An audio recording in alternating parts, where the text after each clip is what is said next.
अस्सलाम वालेकुम class. I hope कि आप सब लोग ठीक होंगे, अल्लाह ताला के हिफ्ज़ व अमान में होंगे। आज हमने डिस्कस करना है एवोगैड्रोस लॉ। एवोगैड्रोस लॉ, और ये आप लॉ प्रीवियस लेक्चर में भी पढ़ चुके हैं, चैप्टर नंबर 1 में।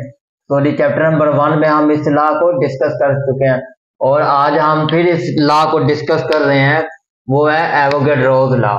अगर इसको पेपर के हवाले से देखा जाए तो स्टूडेंट ये very very important short question है हमारा।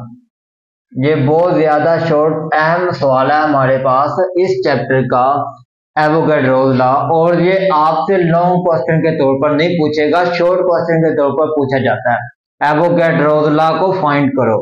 एवोगैड्रोस लॉ के हम दो तरह से स्टेटमेंट कर सकते हैं। पहली स्टेटमेंट इसकी होती है, जो हमारे पास पहली स्टेटमेंट है वो है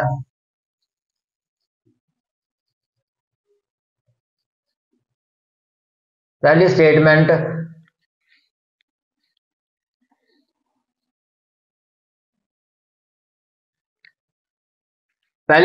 में कहता है कि इक्वल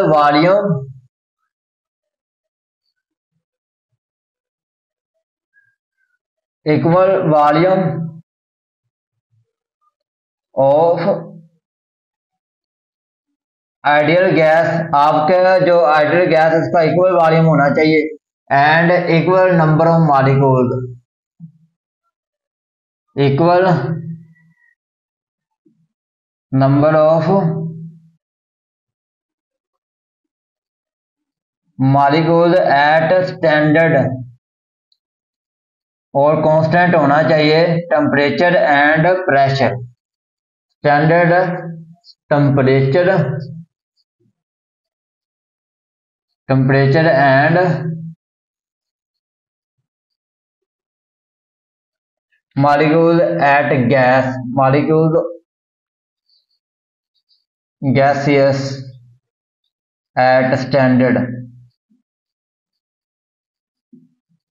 ये हमारे पास इसकी पहली स्टेटमेंट, किसकी स्टेटमेंट? एवोगैड्रोस लॉ की। ये है पहली स्टेटमेंट एवोगैड्रोस लॉ की। और एवोगैड्रोस लॉ कहता है कि आपके पास equal number of molecule of gas, आपके मॉलिक्यूल के जो मॉलिक्यूल गैस के जो नंबर हैं वो क्या होने चाहिए? इक्वल होने चाहिए। फिर आइडियल गैस आपके वॉल्यूम है वो क्या होना चाहिए? इक्वल होना चाहिए। और standard temperature pressure and standard temperature and pressure ये क्या होने चाहिए? दोनों कांस्टेंट होने चाहिए। आपके जो टेम्परेचर है और क्या प्रेशर, ये दोनों क्या होने चाहिए? कांस्टेंट होने चाहिए। ये दोनों कांस्टेंट होने चाहिए। उसके बाद लॉ कहता है कि हमारे पास 3 ग्राफ है। सपोज करें ये क्या है? 3 बॉक्स हैं, और इन तीनों बॉक्स का साइज एक जैसा है। कोई का किसी का ये नहीं है कि इसका साइज बड़ा है, इसका साइज बड़ा है, इसका साइज बड़ा है। तीनों का साइज एक जैसा है। और इन बॉक्स को क्या किया मैंने? गैस से फिल कर दिया। इसको मैंने कार्बन डाइऑक्साइड गैस से फिल कर दिया, इसको मैंने हाइड्रोजन गैस से फिल कर दिया, इसको मैंने किससे फिल किया? ऑक्सीजन गैस से फिल कर दिया। अब ये जो बॉक्स है इनका साइज सेम है। ये जो बॉक्स है इज द सेम साइज। इनका तीनों का जो बॉक्स है इनका साइज क्या है? सेम है। अब इसके अंदर जब मैंने इसको फिल किया तो इसके भी अंदर 5 मॉलिक्यूल्स आ रहे हैं, तो इसके अंदर भी 5 मॉलिक्यूल्स होंगे, और इसके अंदर भी 5 मॉलिक्यूल्स होंगे।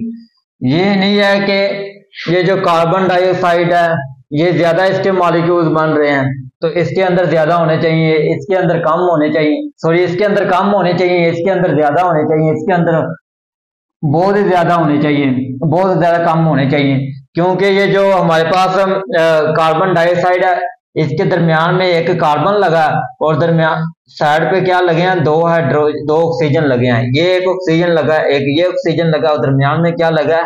ये एक कार्बन लगा, और ये एक ऑक्सीजन लगा, और ये एक ऑक्सीजन लगा। और हाइड्रोजन क्या है? तो ये होगा हमारे पास दोनों 2 ही हाइड्रोजन है, और ये ऑक्सीजन है, तो ये क्या होगा, 2 हमारे पास ऑक्सीजन है। तो सबसे ज्यादा जो होना चाहिए वो यही होना चाहिए ना, कि हाइड्रोजन के 2 हाइड्रोजन, सबसे ज्यादा यही होने चाहिए हमारे पास। तो आपने क्या, उसने क्या कहा है कि इक्वल वॉल्यूम होना चाहिए आइडियल गैस का, इक्वल नंबर होने चाहिए मॉलिक्यूल के, और स्टैंडर्ड टेम्परेचर पर जो कांस्टेंट है वो टेम्परेचर और प्रेशर होना चाहिए। और ये स्टेटमेंट को दी थी एवोगैड्रोस लॉ। तो ये हमारे पास क्या है, एवोगैड्रोस लॉ है। हम इसके स्टेटमेंट 2 तरह से कर सकते हैं। हम प्रीवियस लेक्चर में भी पढ़ के आए थे स्टेटमेंट इसकी। Over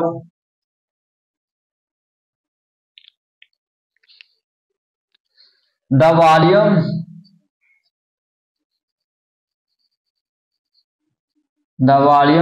of the given mass of gas is directly proportional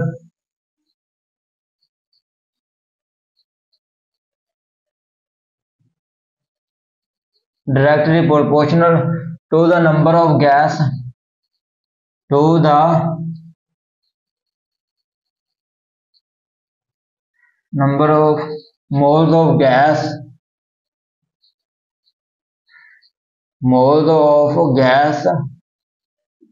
is constant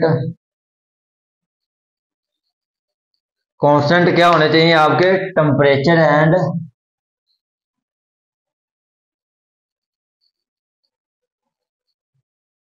and pressure. आप इसकी स्टेटमेंट इस तरह से भी कर सकते हैं, और ये एवोगैड्रोस लॉ की स्टेटमेंट है।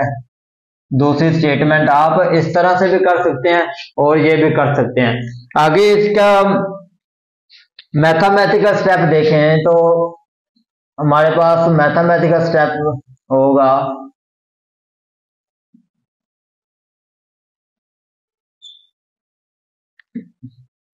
मैथमेटिकल स्टेप में वे डायरेक्टली प्रोपोर्शनल होगा एन के, और डायरेक्टली प्रोपोर्शनल को खत्म करने के लिए हम क्या करते हैं, के इज इक्वल टू कॉन्स्टेंट लेते हैं। आपके पास कोई इनवर्सली प्रोपोर्शनल हो या डायरेक्टली प्रोपोर्शनल हो, उसको खत्म करने के लिए हम क्या करते हैं, कोई ना कोई कांस्टेंट कर लेते हैं। तो हम इसका कांस्टेंट लेंगे तो क्या होगा, K is equal to N आ जाएगा, V is equal to N. और ये हमारे पास क्या है, मैथमेटिकल स्टेप है 2। आगे इसके एग्जाम्पल की बात करें तो एग्जाम्पल हो गई हमारे पास,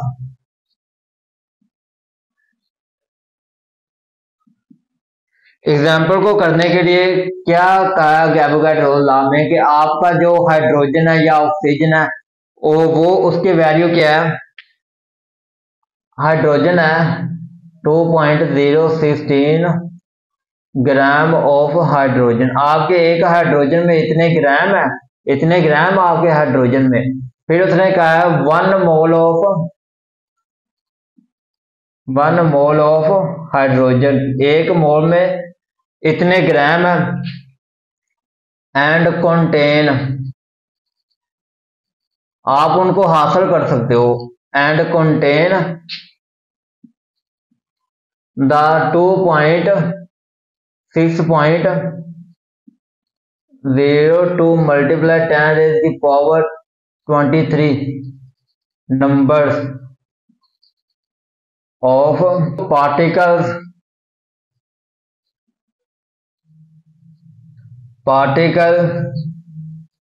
is occupied